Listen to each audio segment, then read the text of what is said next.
For individuals and businesses across the globe, cybercrime is a daily reality.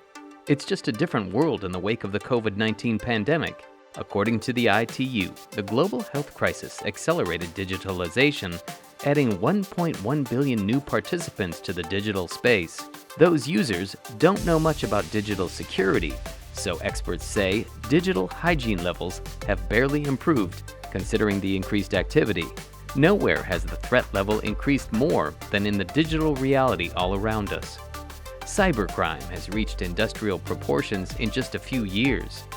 Globally, there were as many cyber attacks in 2020 as in the previous 15 years combined, and in 2021, that number increased by another 17%. With more activities moving online, our lives are becoming increasingly digital, and we're feeling increasingly comfortable in this new ecosystem. But at the same time, our vulnerability is increasing. The damage caused by cybercrime is staggering, set to exceed $5 trillion a year by 2024. In Hungary, credit card fraud increased by 1.5 times in 2021, while the value of wire fraud has almost tripled. It's not just the public sector, financial institutions, and media that are under constant attack, but also the users of electronic banking services. Only 5 out of 100 Hungarians say they feel prepared for that challenge. Cybercriminals, meanwhile, avoid striking entities with the strongest and most stable defenses. The security of companies and infrastructure with the highest protection levels is typically breached through the weakest links in their supply chains. Hackers always find a way to penetrate the security of smaller vendors and suppliers. People are the weakest link.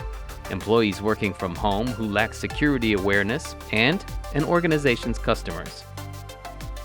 It's not a fight among equals. On one side are the criminals armed with artificial intelligence and various other technologies, while on the other is Homo digitalis, the average person familiar with the digital world but unaware of lurking cyber threats.